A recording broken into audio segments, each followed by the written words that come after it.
Looking good out on South Potteraund. In fact, been seeing some, oh, it's already gone. There's some folks out there having some good time on the waters out there. Notice how, do you see any whitecaps? We've got the surf out there right around a foot or less, so that kind of that glossy look on the waters this morning, and it's carrying over to the afternoon hours.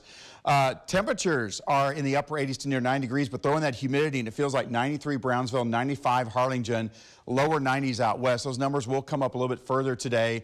As we get to peak heating, which is around 3, 4 o'clock this afternoon, that's where some areas could approach 100. So make sure you stay hydrated.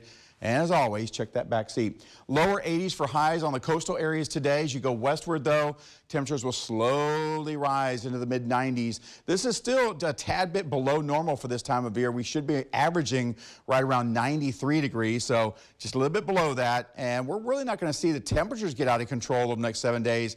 With all that humidity, it will feel much hotter than that. 82 on the island today, surf running 84 degrees. The surf height is around 1 foot. I need to stretch that out a little bit. Just notice that, but it's around a foot or less. Rip current risk is low, and the UV index is extreme. And as far as the bay is concerned, that light chop out there, again, anything on the waters, whether you're at the surf or doing some fishing out there, looking pretty good. High tide has already occurred. We're looking at sunset tonight at 8:15. And your wellness forecast, we still have trees in the low category. Grass is medium. Ragweed is high.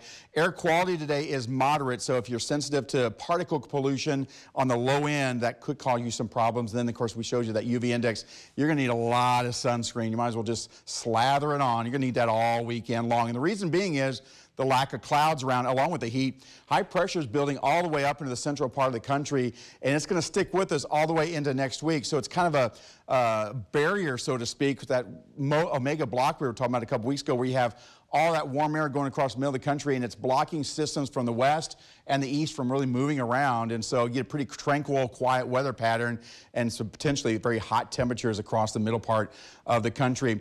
June 1st is going to be here before you know it. Tropical cyclone activity, though not expected over the next 7 days. There was a lot of high pressure out over the Atlantic. But for us, this time of year, we look towards the southwestern Caribbean, the western Gulf of Mexico, and also as you go out towards the eastern seaboard, that's where you can kind of see some of that activity develop this time of year. But right now, quiet, and that's what we like to see. But now's the time to start thinking about your plan should one of those systems approach the Rio Grande Valley.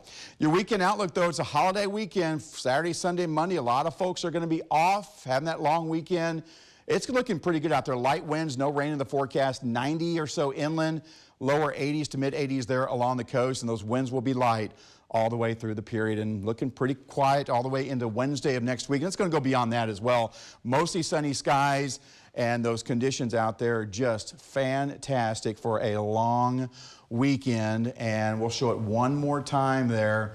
90 degrees for inland areas for average high Saturday, Sunday, Monday, lower 80s there at the coast.